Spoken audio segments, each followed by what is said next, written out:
Zo,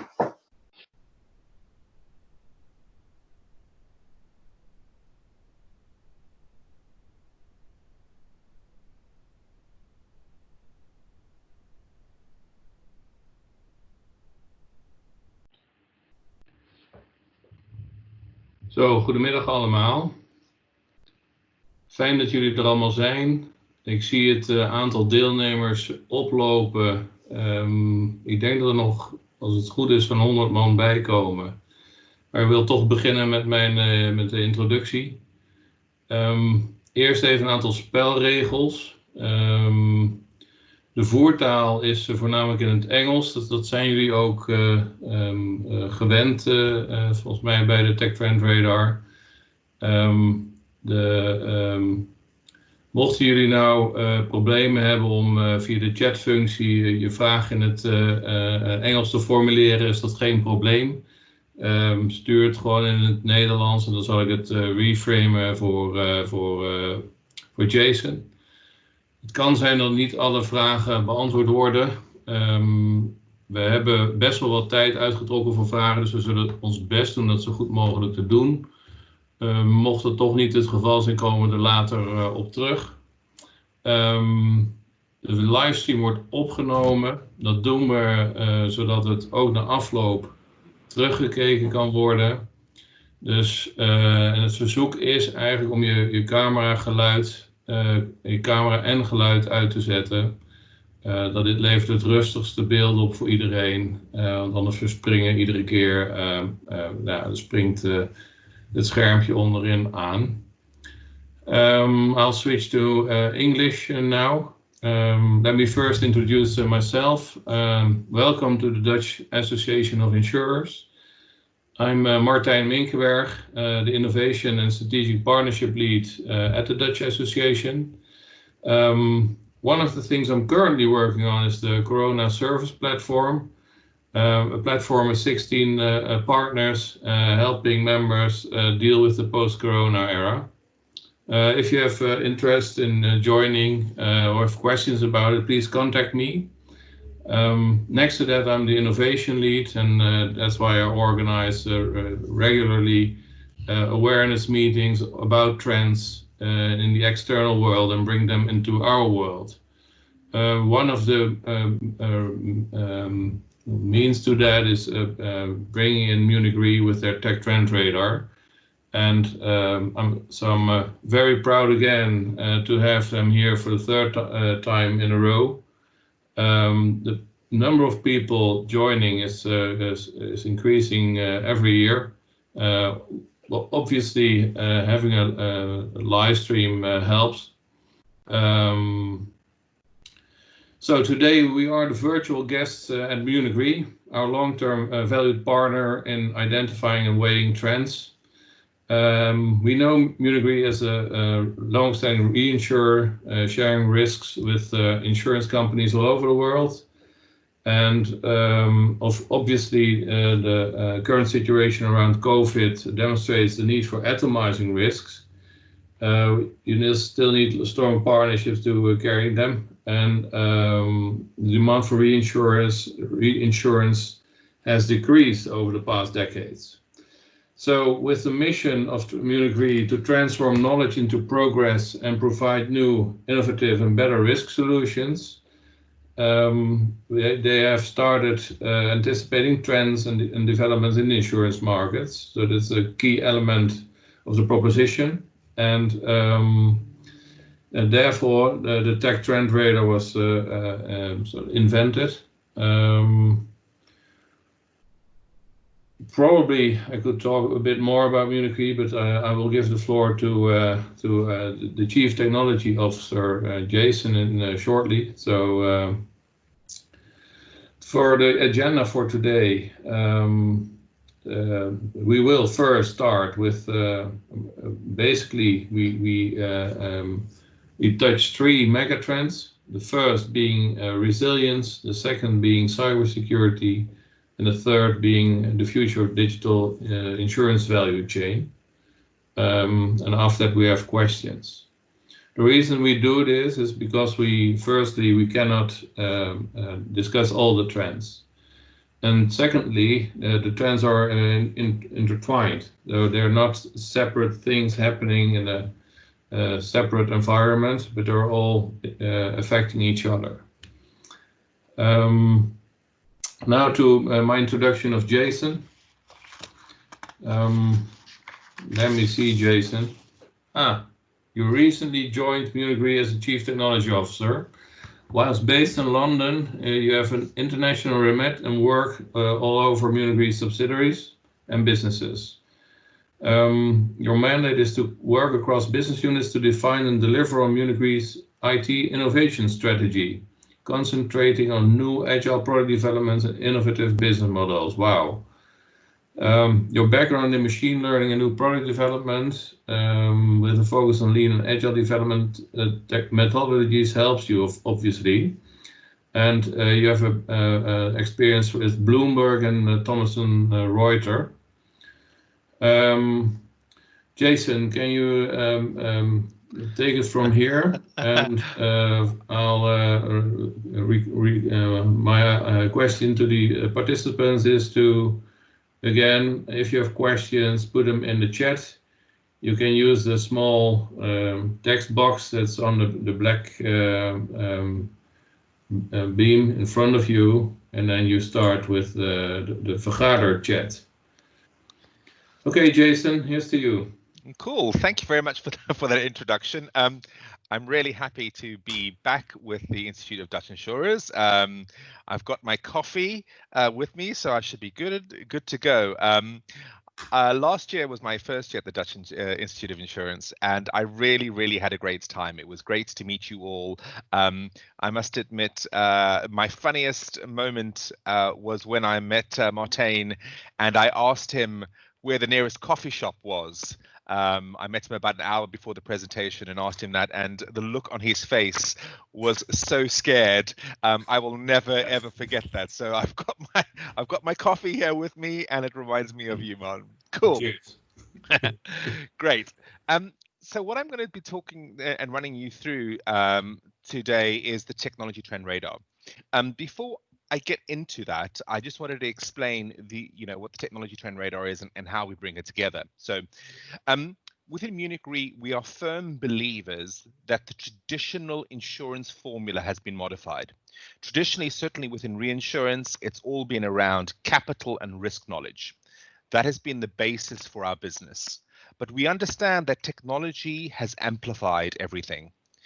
And the main areas within MunichRE, when we look at technology and we look at innovation, is we look around the way that technology is adjusting the way in which we engage with our customers. There's a sound. Is that me or is that somebody else? Can everybody please close the mic?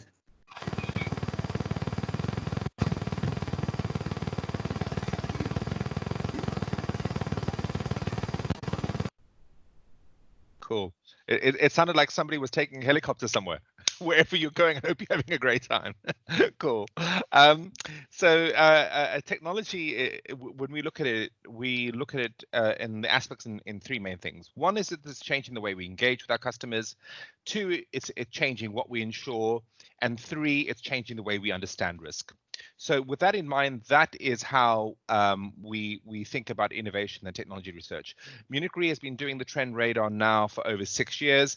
It has a considerable team behind it. We do a lot of research. We bring together a lot of information across the company. So it's definitely something that we are very proud of. It's something that we're very happy to be sharing with. Normally, it is something that we have as one of our value-added services, but with our partnership with the Institute, we provide it to the people on this call. If you request it, you can reach out to Martin afterwards. It's something we only provide as a value-added service, just because it takes so much research. So how do we do research in 2020? Very, very difficult. our research agenda for 2020 has hugely been accelerated. What we've been seeing is, and there was I was with the Institute this morning, there was an introductory call on one of our collaboration projects.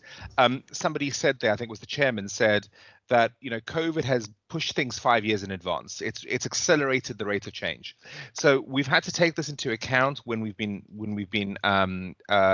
researching the trend radar. It's changed a little bit of our focus, but in general, when we're looking at technologies, we look in 4 main sections. For us, it's really important to have a good trend radar. It's about having a very clear methodology. And the area in which we look in technology is in these 4 main buckets. The first one is around user centricity. As I said, technology is changing the way in which you engage with customers. Connected world, technology isn't used in isolation. Technologies connect with each other and they reinforce each other. So that whole connectivity. Artificial intelligence goes without saying, it's absolutely huge. Certainly when we start talking about the insurance value chain, AI and automation is prevalent everywhere. And then enabling technologies. These are technologies which enable new business models. They're by their very nature disruptive. If they come to fruition and have high market penetration, they're going to fundamentally change what we insure. So these are the areas in which we look at technology. As Martijn said, I don't have time to go through the entire trend radar. Last year's format, because it was in person, we could go through this over a slightly longer period. But today I'm going to be giving you, kind of like 3 thematic views of the technology. But just to call out, these are the new technologies that we've added to the trend radar this year. So these include deepfake defense, biometric recognition, precision farming, data fabrics, white biotech, personalized medicine, robotic health, and advanced batteries. These are new trends. Perhaps yes. This is a good moment to tell the attendants that the report is available. So if you like to receive it, then you can read it afterwards on a relaxed way. Because you just email me and I will provide it to you. Perfect. Yeah. Martin is the collector of all the email addresses, so just reach out to him if you want the report. So these are some of the technologies that we've added. Read this at your leisure. These are new technologies that we have felt are going to fundamentally change the insurance industry by what they empower. So but just a little bit of introduction. The rationale behind the trend radar for us is gives us an outlook for the industry. It directs our internal investment, so we use it as one of our investment criteria. And then thirdly, it spurs collaboration with our clients, which is part of the reason why we are here today. And as I said, you can read this at your leisure, but there's a whole methodology and approach which we make sure that we share because we want people to see that this is very, very robust. So. Somebody's making themselves a cup of tea, so please mute yourself. To go to the 3 items that Martijn mentioned, they're just in a slightly different order that he had. So one is building resilience, and this is around the future of work. Second is new digital business models and the improved insurance value chain. And the last one is cybersecurity. Cool. I'm trying to, in this, because we have a very mixed audience. I know we have some technologists, we have some business people, we have some people in innovation. I've tried to make each one of these sections slightly different with a different focus. So cybersecurity, I'm going very much deeper into the AI stuff. Digital business models, I'm going a little bit more in the finance, and resilience of the work I'm doing about change management. So I've tried to specifically organize this in a way that it'll appeal to the greatest audience. So moving ahead, building resilience, the future of work. So I know the Institute has a whole section on this, but I want to ask you a question. So throughout my slides, I've got these blue slides. This means I'm asking you a question. What will the workplace of the future look like? And how has COVID changed or accelerated change? So this is a big question that we're asking ourselves at the moment. We definitely feel that the workplace of the future is going to be different. And that was something we felt even before COVID. We think technology, and I'll talk about this in a bit, there are forces which are changing the nature in which we do business. And what we feel is that COVID has just accelerated some of these changes. And it's also highlighted the companies that are doing better and the ones that are not. And really brought a home where you need to be focusing. So look into the future. Our first thoughts are, in the short term, what we are seeing is a lot of isolated initiatives. This is adjusting the way of working. So this is basically working from home and things like that. In the medium term, I think we're going to be finding a lot more companies and businesses adapting to the new normal. One of the main areas that I think there'll be the biggest impact is around education, and I'll talk a little bit about ed tech in a bit. And then also the fact that I think what we are finding, and certainly within MunichRE, we're finding that with everybody working from home and adjusting to the new normal, it's actually becoming much, much easier to work in a very global manner. It's feeling much more natural rather than only being the odd person who's having to dial into a call. Everyone is embracing this way of working. We're starting a lot more new projects where everyone is remote. So we think this is actually going to drive a lot more globalization. And then long term, we think this change is going to create a new sense of resilience. It's going to be fundamentally change the way that we work. And I think it's going to make our businesses stronger. It's going to make our businesses more digitized, and it's going to make it more resilient. So in the short term, what we are seeing is everyone's working from home. I think this isn't just for the tech companies. I think in many ways, you know, the US is leading. A lot of the big tech giants are leading this, but we're even seeing this nationwide as the name of a insurer. We're seeing that a lot of different companies are embracing this. So so Twitter is going to let people work from home permanently. Google is definitely said until the end of the year. Microsoft is the same. There's a lot of companies are testing the waters at the moment, and a lot of that has to do around how good their technical implementations are. The companies that have the best technology in place are the ones that are embracing this change the quickest. I've definitely, heard from some markets where they're pretty much more traditional. There's been companies which have their renewals have greatly suffered because in some geographies all of their renewals were done by telephone, just by call center. They didn't have an online presence, and therefore but they were still big and they were incumbent because they'd been in the market a very long time.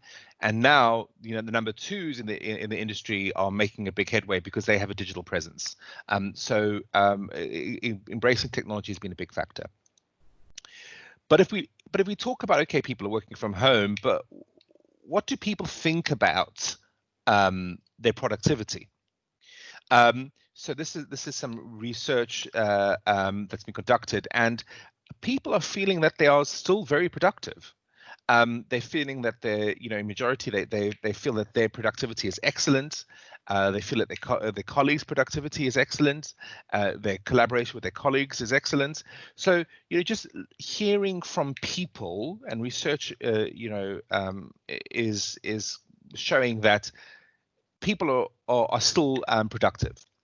Now, the issue at the moment that we need to understand is this just a one-off blip because everyone previously already knew each other, so therefore there were established teams. So I think a little bit more long-term research is still needed to see how we adjust. But it's great to see that people still feel that they're very productive, not just themselves but also their colleagues. In our research, one thing we've definitely found is that there's a lot of regional differences. So I was, it was great to see that actually the Netherlands and Finland currently, a huge 14%. So this is from Eurostat. In 2019, 14% of the Dutch regularly work from home. Whereas if you look at, the EU average was just over 5%, and in the UK, where I'm just under 5%. So it really seems that there is a the Dutch seem to be more au fait with doing this, but what we're seeing at the moment is an acceleration where a lot of the other countries are going to be catching up. But I think this does give the Dutch a natural advantage because they've been doing it already for so long. during my research, I also found this very, very great website called Remote Life Shack. What this is an open source list of companies where people are spreading the word about which companies are allowing for permanent work from home, or ones where it's a temporary thing. So the reason I mention this is, look and see what your competitors are doing. And also to know that new employees are going to be looking at this type of information, and a great new employee might decide to work for one company because they give more flexibility than another. So I just I wanted to show the short term turns into the long term. But how has this all happened? How we've been able to work from home, and what we're seeing is companies are investing a lot in technology, specifically web conferencing, no surprise there. Collaboration tools, no surprise there. Remote desktop tools. Interestingly, a lot more investment is going into security software. And when I talk about cybersecurity, I dig into this a little bit more deeper. But one of the things is when everything is digital, your number of vectors for security, security issues increases. Time tracking tools, that was an interesting one to hear about, increased in spending. That's companies trying to better understand what their employees are doing, and then no surprise in telemedicine. So the cloud and investment in software as a service and IT in general is what's been allowing us to be able to embrace this working from home. And that is also shown in the finances. So the companies that have done the best are both Amazon and Microsoft, whereas I actually think, if you look at their share prices, and other companies like Facebook and Apple are down, and if you look at the S&P 500, etc., in general, they're down. But the companies that have really done well out of this has been the major cloud providers. So that's Microsoft and Amazon.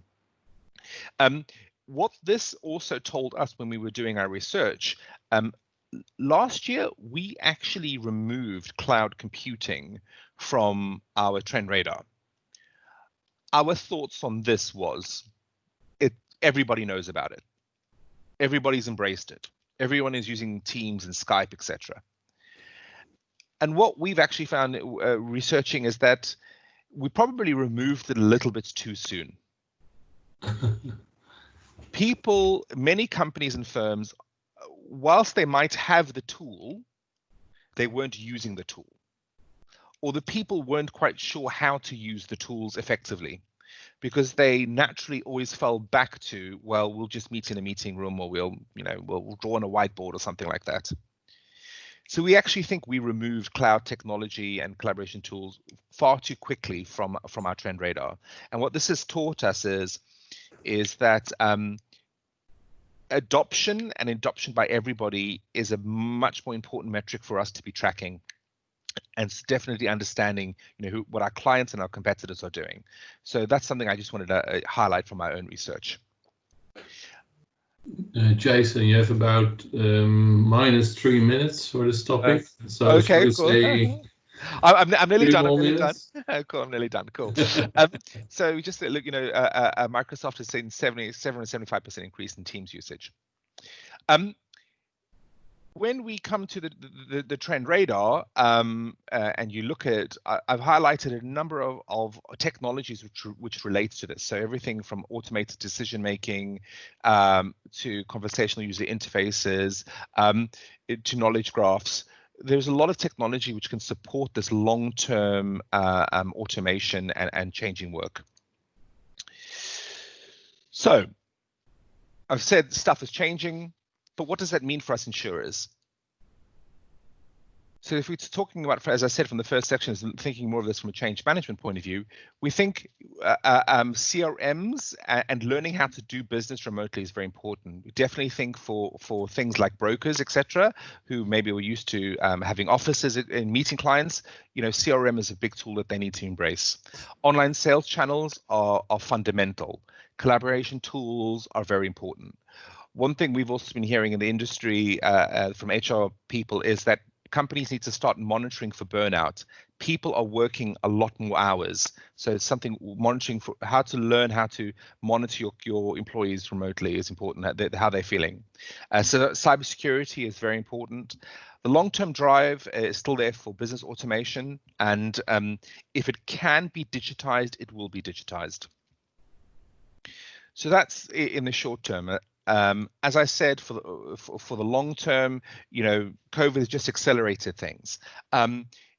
But when we look at the technology, the shift, what we're really looking at is there's a technological shift, there's a generational shift, and there's a social shift.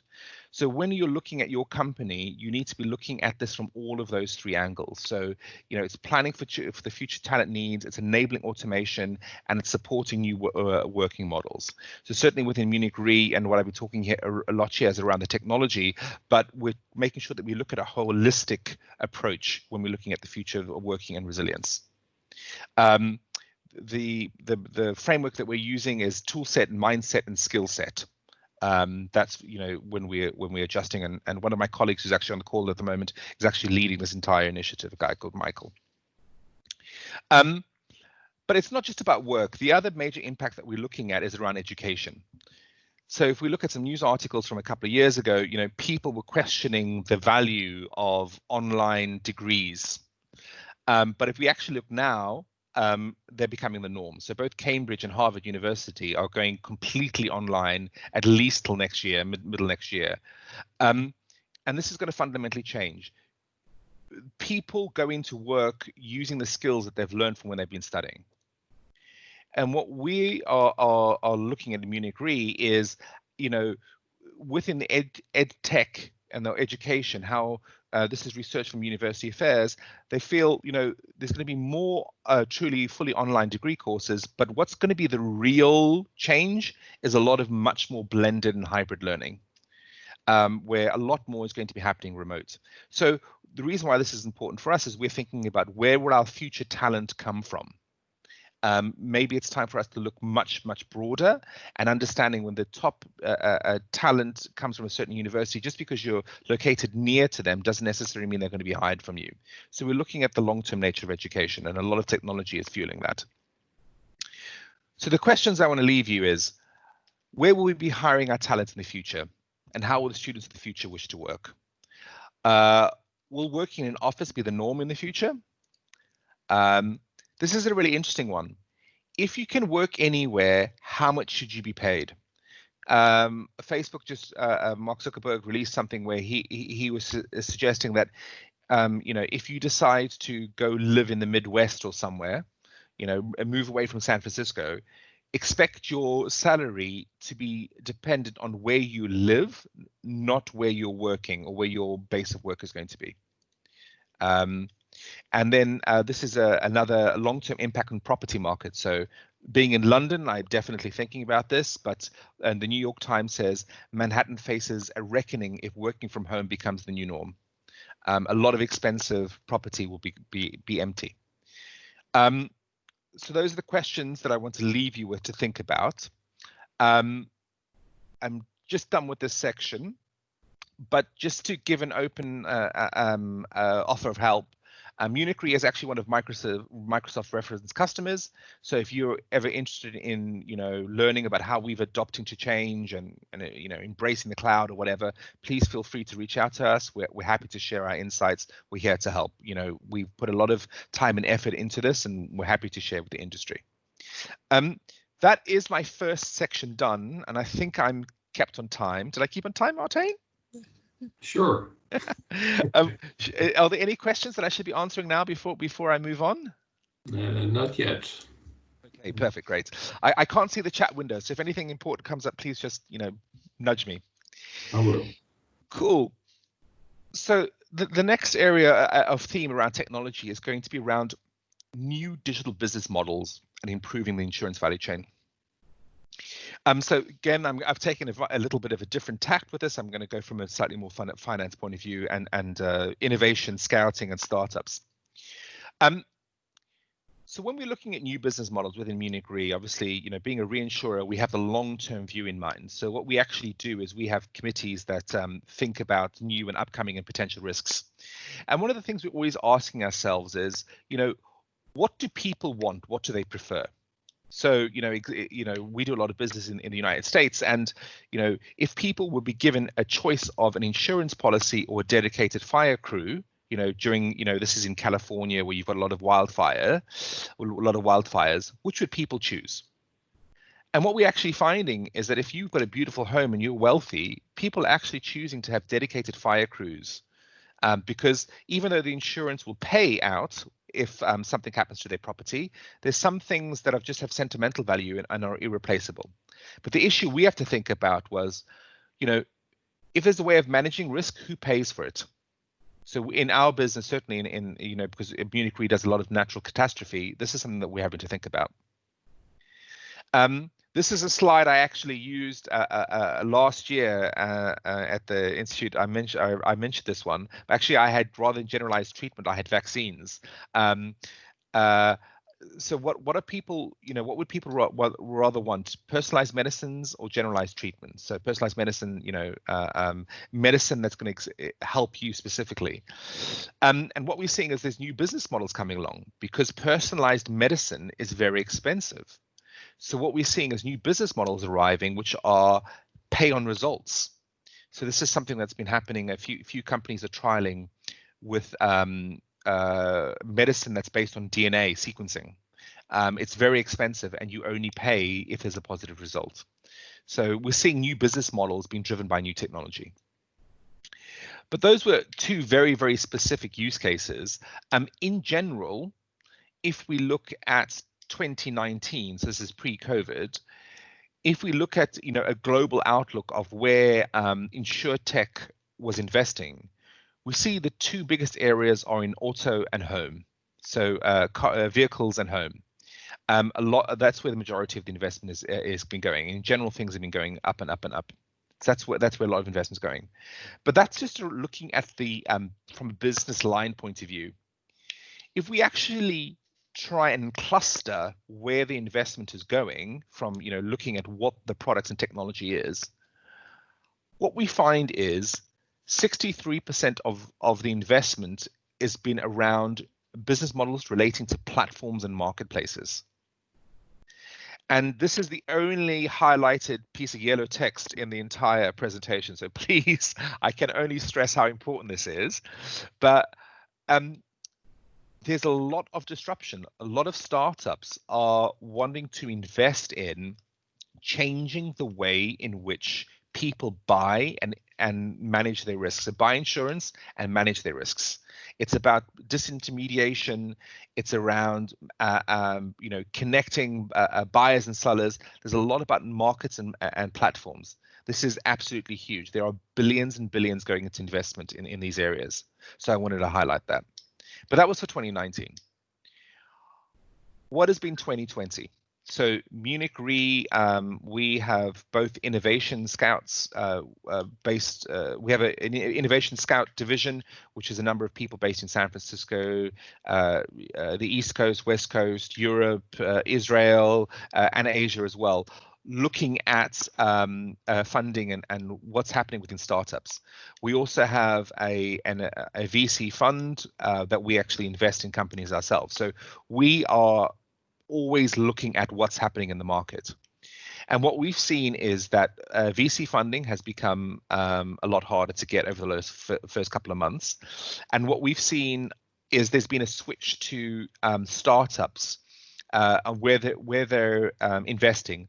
A lot of what they've been doing is switching and adapting existing technologies.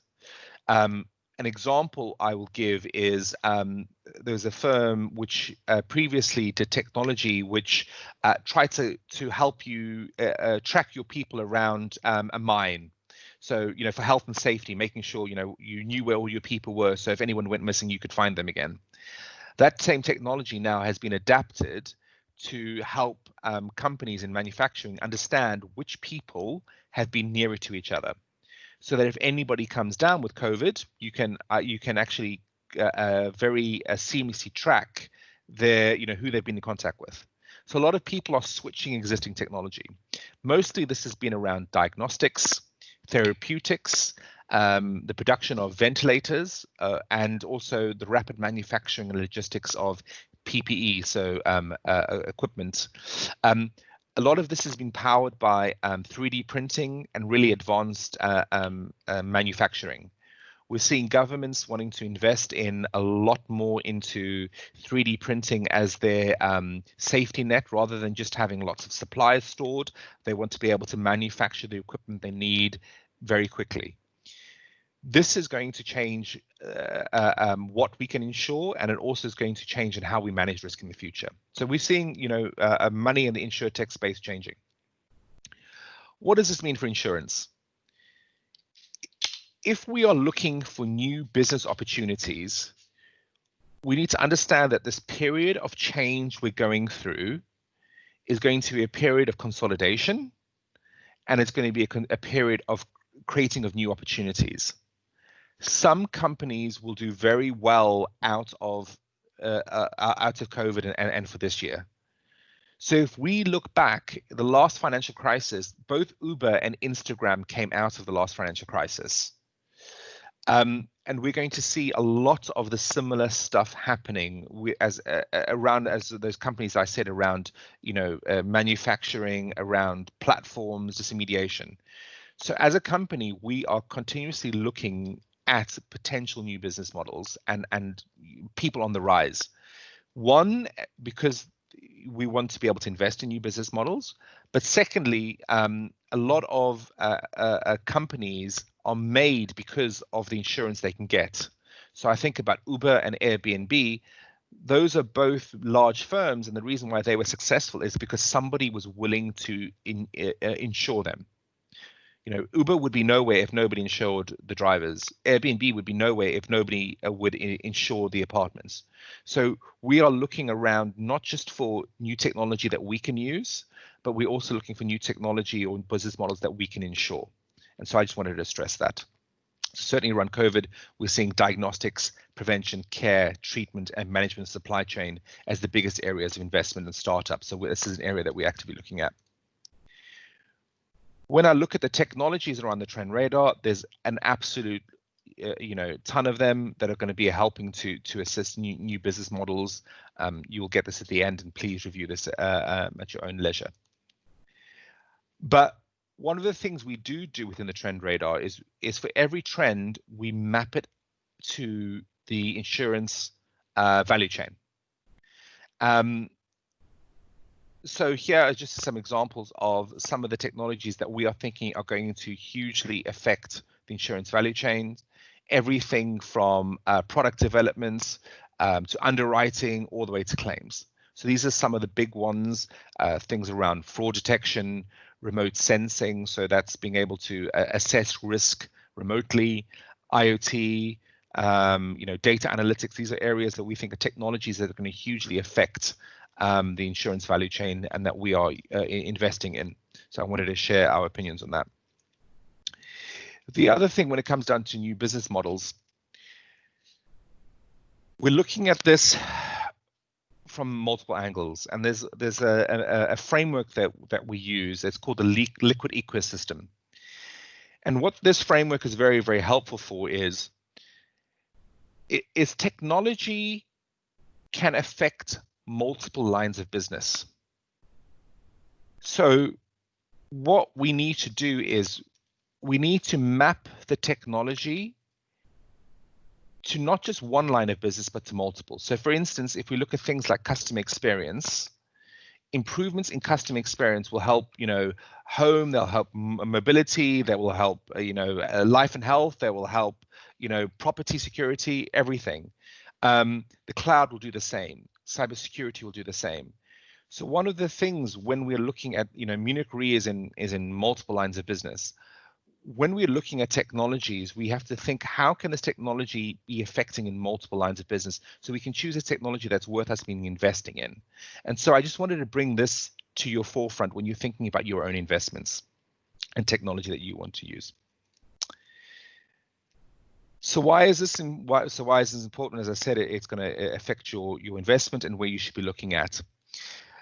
The other thing that, when I was doing my research and we were preparing for this year's trend radar, we wanted to understand, the new resilience that technology brings to business. And one of the questions we asked ourselves is, what would things have been like in 2010? What, how would we have coped, society and our company with COVID in 2010? And one of the things that we were struck by in the team is that we think things would have been very, very different. We don't think companies would have been as able to easily work from home. We don't think that medical research would have happened as quickly as it has been. Manufacturing and responding to the supply chain would have been much, much slower. So things would have been much, much worse. And that's only 10 years ago. It gets even worse if you start thinking 15, 20 years ago. But actually, one of the biggest things I noticed, and this is an example around, so one of the technologies we do look at is advanced medicines, because health, life and health, etc. is one of our areas of business. But one of the areas that we looked at too was the changes in vaccine manufacturing. And what we looked at is we were doing research in the Journal of Biomedicine, and over the last 10 years, the way that vaccines are produced has fundamentally changed. So before 2012, vaccines like flu vaccines or virus vaccines that are very similar to COVID and the flu were basically manufactured in eggs. You basically injected an egg with the virus that grew, and then you extracted the virus and you purified it and you shipped it. From 2012, we started being able to, rather using eggs, we started growing them in mammalian cells.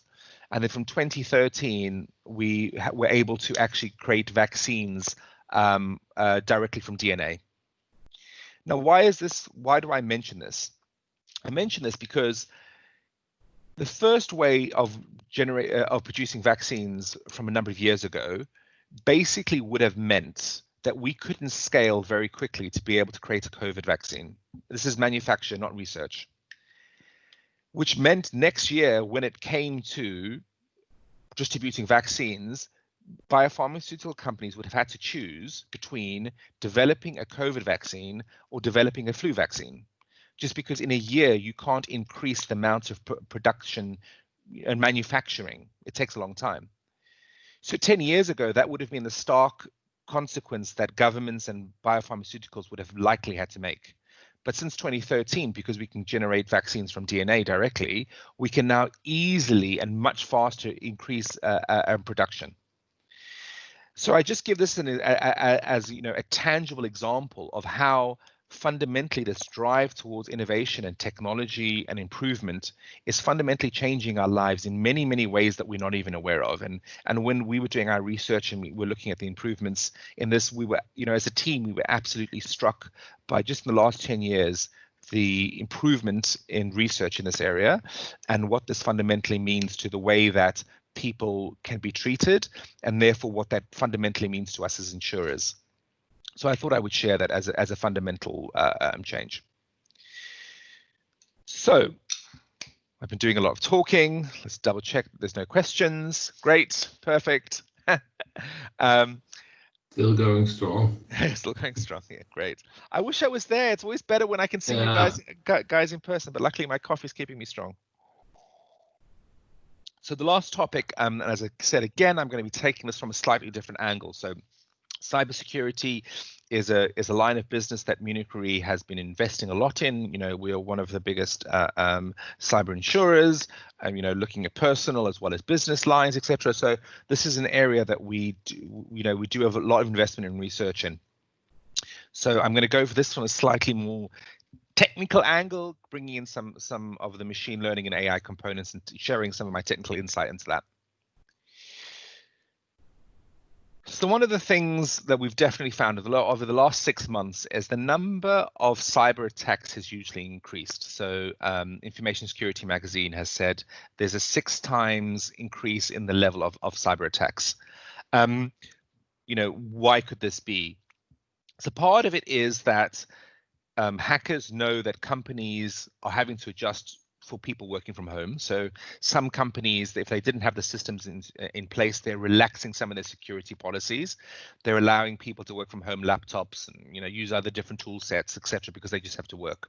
So hackers are taking advantage of that. Also, hackers just have more time on their hands, and cyber criminals are using this opportunity to further their own agendas. So whatever the reason is, we are seeing a lot more cyber attacks, and part of that has to do with just as I said, all the new tooling that people are using. So one of the things that MunichRE does, as we've got such a we're so invested into cybersecurity, is we actually keep on top of what we call the MunichRE cybersecurity threat radar. And on this radar, we look at what's new, what's changing, and some of the things that we are definitely seeing is there's a big increase in ransomware. We're seeing that there's a big increase in phishing. We're definitely seeing a lot more focused targets, and a lot of that is definitely coming towards businesses. So certainly within cybersecurity, we're seeing a lot more increase, and within our own research, we are trying to map that increase vectors onto where the threat is coming from. So I thought that I would share that with you. This is the trend radar is not the only radar that we produce as MunichRE, so I thought I would share that. Again, when it comes to the trend radar, there's a lot of technology that is directly relating to cybersecurity. So one of the biggest ones that we're looking at is to cognitive cybersecurity. Cognitive cybersecurity is trying to use machines to be able to collect a lot more different information together across the organization to detect previous patterns which you couldn't just get from a single system. So it's trying to use AI, machine learning, to detect patterns in security threats, and then also potentially to be able to automatically thwart the attacks. What we're seeing is that every time you increase more and more technology in your stack, you're increasing the number of vector opportunities, and therefore traditional methods of just having a strong firewall and use them and passwords and all those traditional stuff, they're just not strong enough anymore. You have to have active cybersecurity resolution, and we think cognitive cybersecurity is something that we're assessing.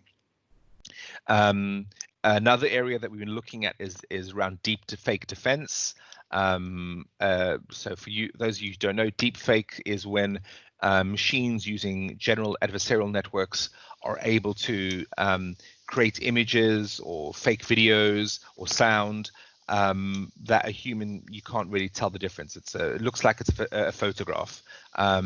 Last year, there was actually the first incident, a cyber incident, where a energy company was tricked into paying transferring 200,000 euros because the CFO received a call from the CEO saying, did you see my email? Please transfer the money to this account. And the CFO was able to have a full conversation on the phone with the person. And obviously he had a call with his boss, so he did it. And the only reason they were caught is the next day, when they tried to do it again, the CFO left his office and went and spoke to the CEO and said, we can't just be sending money ad hoc. We need to have processes in place. That was the only reason why it was detected. And that was because of deepfake. So one area we're definitely looking at is into deepfake defense.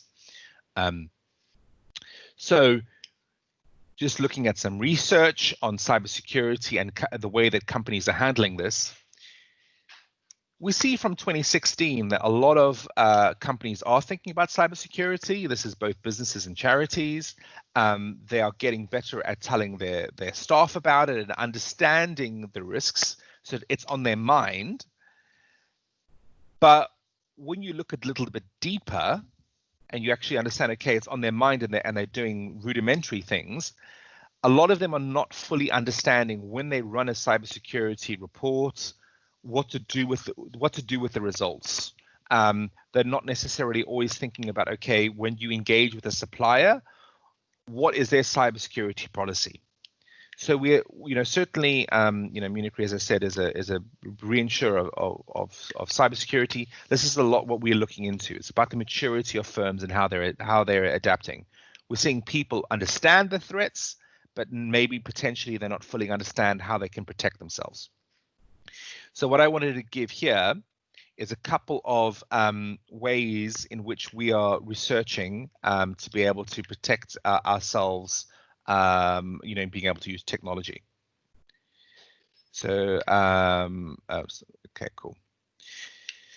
So one of them I wanted to talk about is something that we've been researching, which is called federated learning. So federated learning is a machine learning practice which allows you to learn of data that's distributed in storage. And the reason why this improves your security is for a number of reasons. One of the, if you look at a company like MunichRE who has offices all over the world, one of the issues is if you bring your data to one point, it's easier to steal. You've got this big data warehouse with everything in it. So that can potentially increase your risk, of somebody trying to steal your data. And obviously, cybersecurity is very much related to GDPR and the sensitivity of the data. So that's one thing.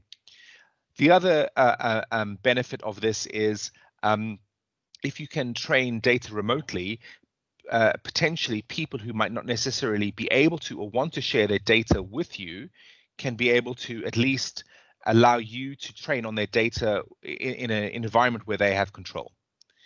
And just to talk a little bit how federated learning works, basically, very simply, rather than the machine learning, which normally happens on a centralized server or a centralized system, what federated learning, it's a smart way of breaking the maths up so that what you can do is you can distribute the learning to local stores of data, train your weights and biases and your gradients, and return them back to the central server so that you can then amalgamate all the different training. So rather than all the data coming centrally and being trained on, you can distribute the data out. One of the areas in which we're looking into this is a federated learning is around being able to use smartphones and IoT devices to be able to train data on. And I'll give you an example of companies that are doing that. So that's federated learning.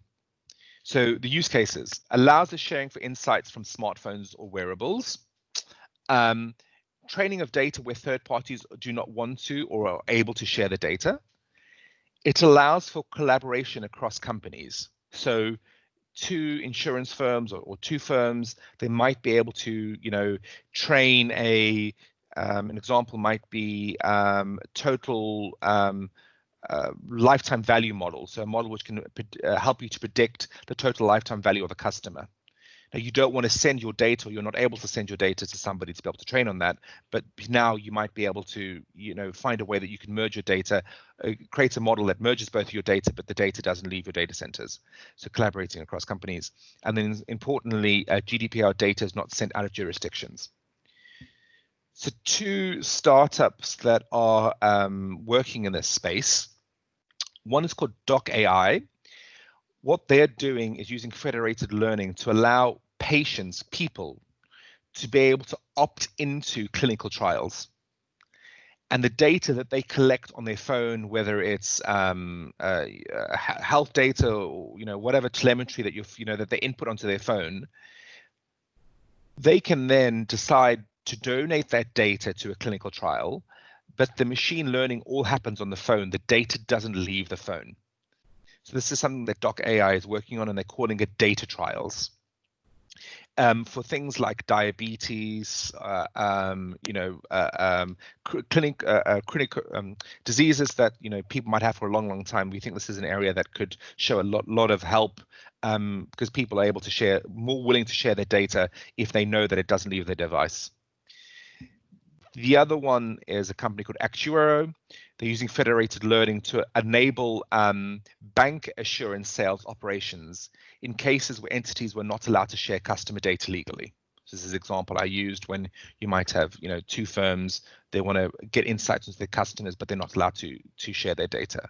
So we think, specifically around from a very technical point of view, federated learning is something that we as MunichRE are heavily going to be investigating because we think it has a lot of value and benefits.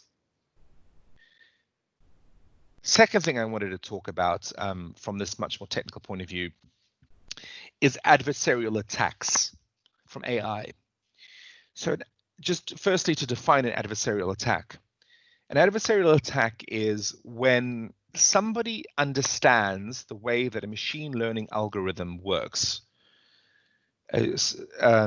Normally, these are neural networks. It understands the structure of the neural network, and therefore, by that insight, they specifically find ways in which they can trick the algorithms.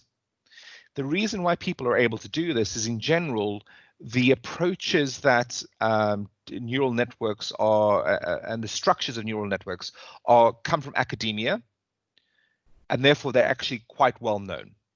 So people know about them, and so they use this inside knowledge to be able to attack them. But let me give you a couple of examples. So an example here is the original image was, 2 washing machines. And you've asked a convolutional neural network, so you've asked machine learning to classify what it's looking at.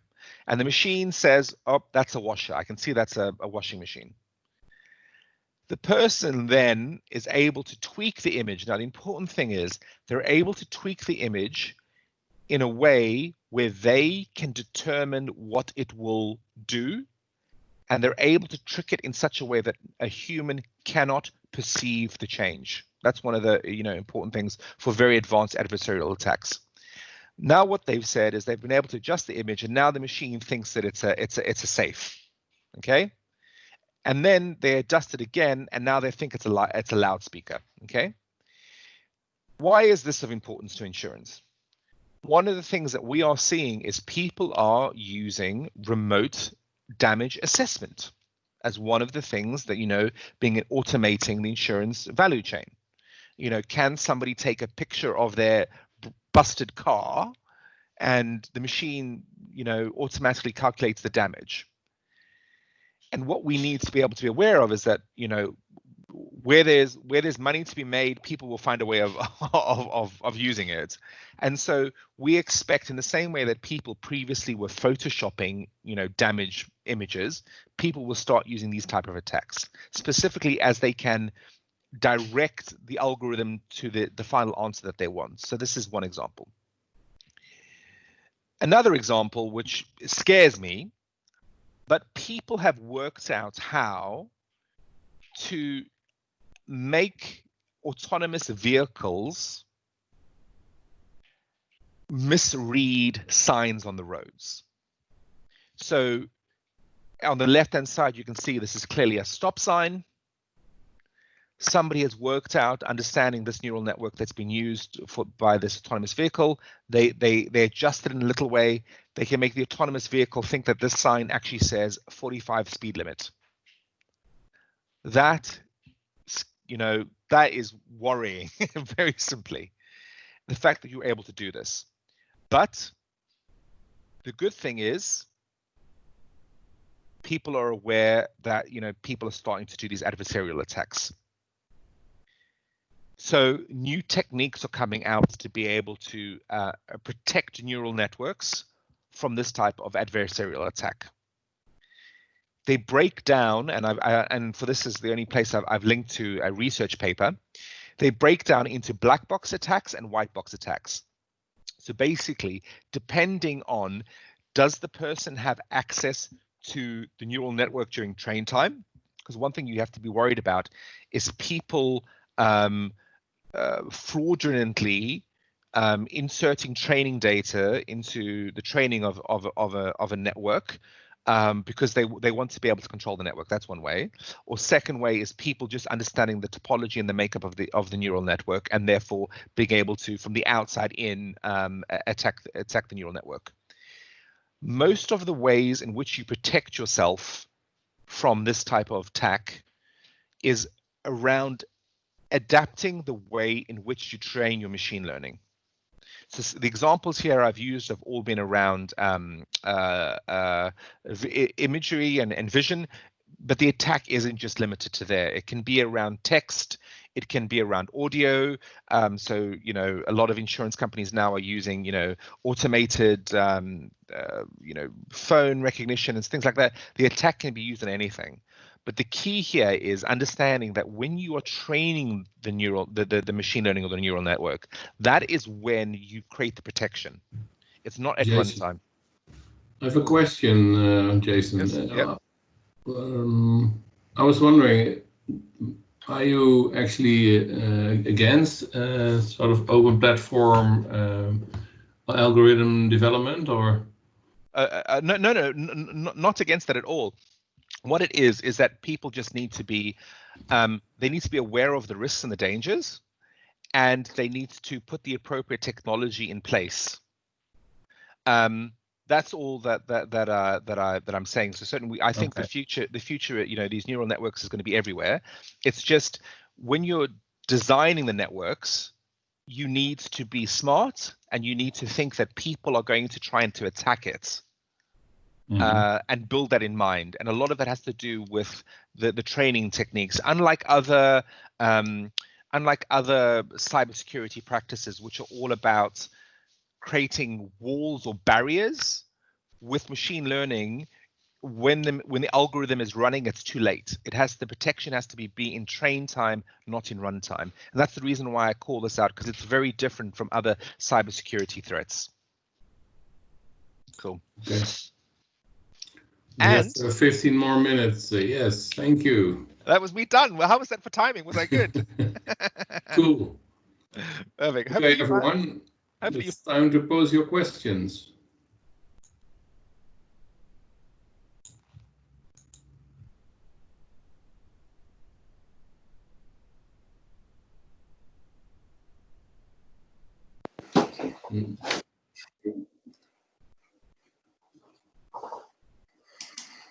Let's see, Jason, you're back again. You're on mute. Hi, I'm back. When I stopped sharing, it kicked me off. I got a question here. How do you protect against hacking into the neural network? Sorry, what was that? How do you protect against hacking into the neural network? There's a few methods, but most of them are around creating synthetic data. So what you do is you take your training material from your that you're going to train your neural network, and what you do is you create randomness within the training material. So for instance, like with that picture of the washing machines, you subtly change the image, you adjust the colors, you create a little bit of blur in it. You create, so when your one image comes in to train, you make 10,000 variants of it, and you create a lot of randomness. The reason for that is what you want your neural network to do is to become much more robust and to generalize better. And that's one of the main ways in which you protect your neural network. The other thing you do is you create additional layers. So normally the layer of attack for a neural network is the second to last layer. That's the layer that they attack. Whereas if you put additional layers at the end, in order to attack the neural network, you have to be able to attack multiple layers of your neural network, and that's much harder to do. So there are definitely techniques out there, and the reason why I put the paper in there, the paper was actually a survey of defense techniques, so that you can take that directly back to your business, and if you're in a data science team or something, you can take that back and immediately look and see what's the latest in the literature. It's a survey paper from this year.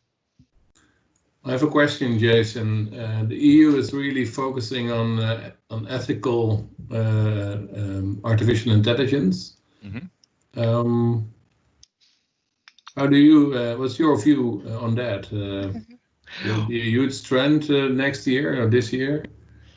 It is a huge trend. So besides being CTO of MunichRE, I'm also one of the trustees of the Institute of Business Ethics. So it's actually something that I believe hugely in, and the reason why I'm part of that is I'm a firm believer that ethics is important to a business every time a decision is being made. And as more and more decisions are being made by machines, you need to be thinking about ethics from the get-go, right from the very beginning. And certainly my focus on ethics has been hugely around startups. So I personally speak to quite a number of startups. I'm trying to get them to think about, machine learning and the ethics straight away. So I think this is a huge topic. I actually spoke at a conference specifically about this and liability insurance around ethics and AI. I was actually with one of the EU commissioners. The EU has given some really good research papers on their thoughts on this.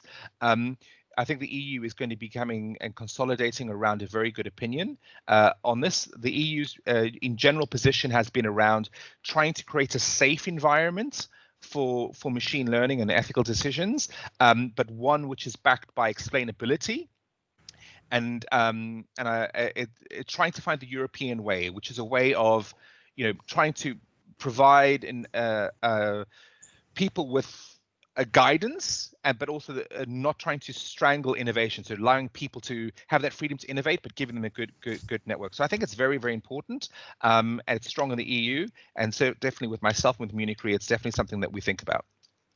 Okay, thank you. We have a question here. Where do you think most of the opportunities for the sector are, both now and looking ahead? Okay, that's a huge question. Just a simple answer. Yeah. So I think definitely an area that we are looking at with the MunichRE heavily is around autonomous vehicles. So that's an area that we think is huge opportunity. So with these advanced techniques around computer vision, etc., that's an area that we are looking in. So that's definitely an area that as a company we're doing a lot of research on, and I'm actually speaking about that in about a month's time. So that's a big area that I would say people need to focus on. Okay, thank you.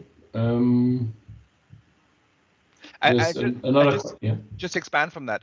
It's very specific lines. So two of the areas that I think the most advancements are going to happen is one is in closed environments like mines, airports, things like that.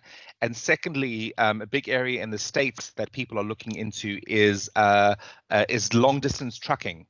So the transportation of goods and services over long distances, much more than thinking about it as autonomous vehicles running around cities, it might be for the long distance travel. And certainly in places like Russia or the US that are very big, if you get an autonomous truck, that would be a big area. So those specifically, it's not at the moment. I think you'll have a level 4 autonomous vehicle in every little city, not in Amsterdam or something like that. The streets are too small.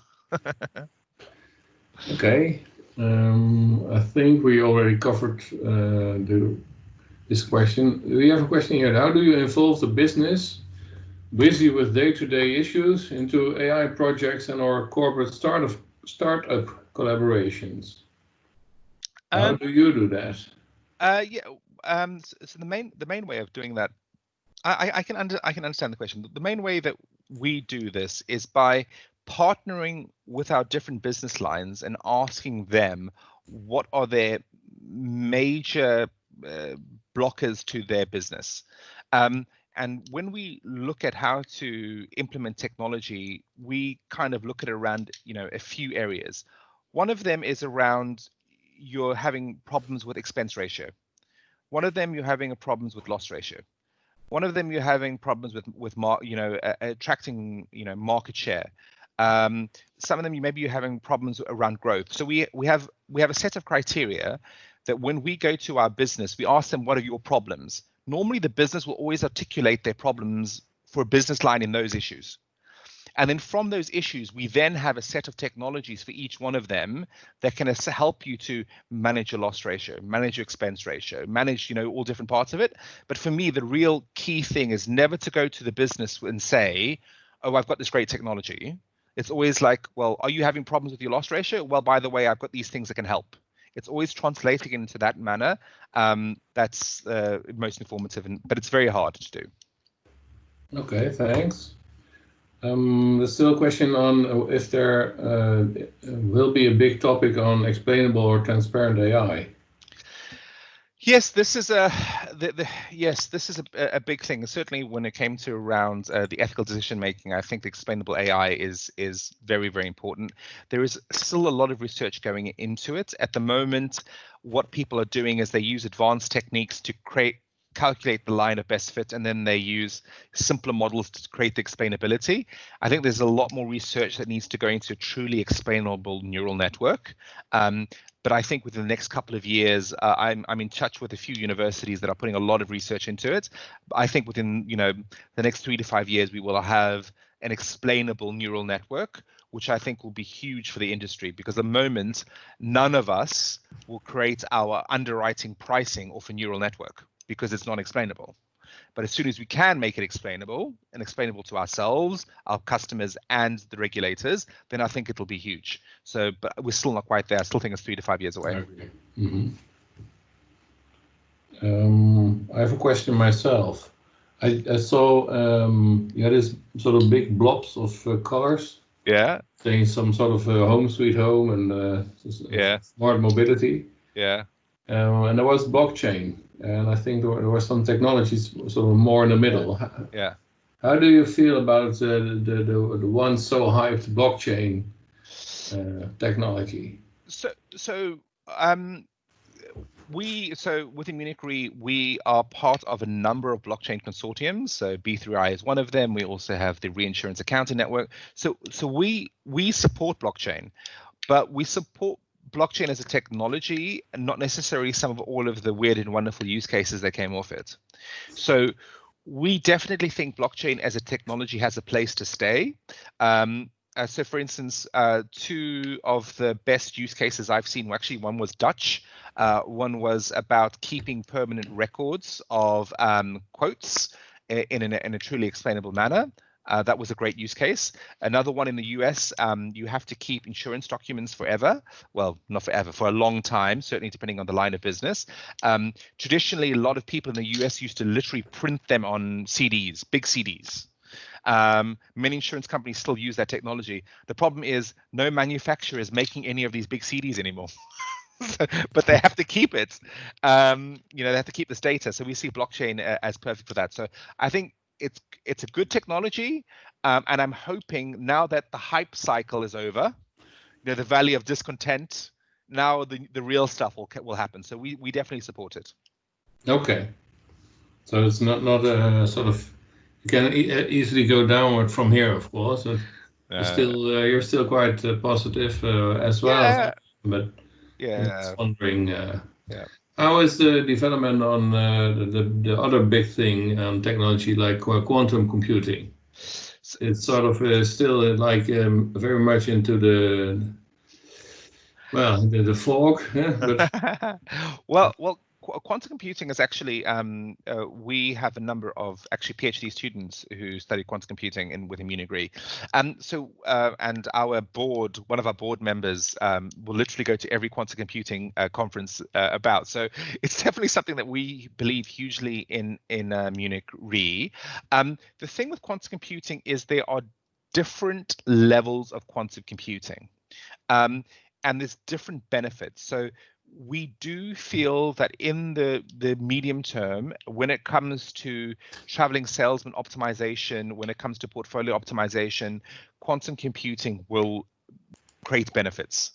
What we do think is much further away is a generalized quantum computer, which can handle any task. But certainly around the ones that we are most interested in is like the traveling salesman problem or portfolio optimization. MunichRE has a lot of capital. That capital has a lot of constraints on it, different currencies, etc., all that kind of stuff. It's complicated to manage. And if you can manage that in a much better way, when you're talking about the large, vast sums of money that any reinsurer has, on MunichRE as reinsurer as well as reinsurers, if you can optimize that, that can make huge difference to the way that your profitability of your insurance company. So it's definitely it's something that we continue to invest in. We have a quantum computing workshop every year. It's something that we strongly believe, even if we don't have a generalized quantum computer. Okay, thank you. I have a question here. It's saying, what's the impact of COVID-19 on your innovation strategy? It's sped it up.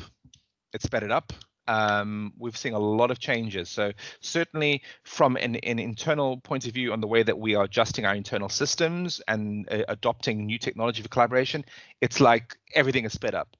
From an innovation point of view, as a company, we have a large VC funds, hundreds of millions.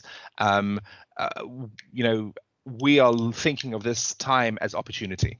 Reinsurers are thinking about the long term. And we do think there is opportunity in the market and innovation at the moment.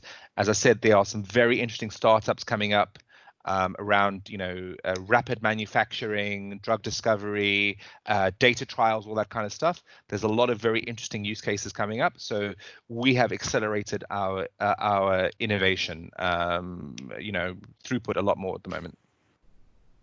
Okay, thank you. I have one more question myself. If you're saying platformization is a huge thing, you also mean obviously ecosystems, or ecosystems are closely related to that. How is MunichRE building ecosystems now that weren't in perhaps in view when we say half a year ago? So within MunichRE, we build platforms and ecosystems. So for us, I can't give full details, but I know that we're working on several ecosystems with industry partners around the world. So I think the important thing with an ecosystem is to be able to find the correct partner. Like something like the institute or whatever. You need to have the correct partner to be able to create an ecosystem. So that's one thing. I definitely know within company, we are doing a lot of that type of stuff in multiple lines of business. When it comes to platform, directly within my remit and my local team, we are building within our company. We're trying to consolidate around a number of technologies for policy admin systems and ways of doing business. As a company, when you've been around since the 1800s, you end up with a lot of technology. We have many different systems have been running in many different geographies, and part of that is because of real need. An American system, the American requirements are very different from the European requirements. They're very different from other countries. So part of it there's a need, but we definitely are. And this year, 2020 has been a big push for us to be able to make sure that we have platforms for our own internal business. But then also what we've started doing is with key clients, we're actually exposing our platform to customers who are interested in accelerating the expansion into a new line of business. So quite often as a company, we will partner with a local insurer because they know the market, they've got the presence, etc. And they want to get into a new line of business. Now, they don't have the pricing expertise and they don't have the technology. So what we say is, as MunichRE, we will join you. We will have capital, we will have pricing expertise, and we will have the technology. So what we will do is we will onboard you onto our platform for a number of years, whatever it takes to learn. We will then partner with you. We'll get the product out to market, faster than anybody else could. Literally, a new product out to market within a number of months, and then we can learn. Once we've learned what it is, you can then work out what to do with your, with the product. Put it onto whatever your existing system is. So in that way, we actually are starting to expose our internal platform because we have just so much learning, and we can see that people want that guidance. From the risk pricing and the technology point of view. So we started working on a number of use cases at the moment where I'm actually exposing our platform. So next to open banking, we're having open insurance, huh? Yeah, we hope so. We hope so. Let's move towards that. Okay. Well, we are due I want to thank you very, very much again for having us in this Pleasure. special way. My Uh, pleasure. I think you want to make a remark about the website on the Tech Trend Radar 2020, right? Yes, yes. So the trend radar is going out. Please Google it. I think it's going to be out within in a week or two. This has been a preview. So you guys are the first people to look at the trend radar in the entire world. A big preview. Thank you. It's taken us a bit longer to do the trend radar this year. One is just because there was such a huge number of change. So we put a lot more different use cases in. We looked a lot more health and life. Put a lot more different focus on it just because of COVID. And so it's coming out. But at the moment, if you request it via Martain, you can get a copy. And you will be the first people to look at it. So this is my Cool. premiere of it. So just to show you how much I appreciate working with you. Okay, thank you very much. And thanks Pleasure. all the guests for joining us. Great. And actually, we have a recording, so you can review and order the report via emailing me. I will share my email once again, but I see that the most of the people are already leaving, so probably I shared it twice before. I will share it again, and thank you very much all. Perfect. Okay. Catch you soon. See you then. Bye bye. Stay safe. Bye.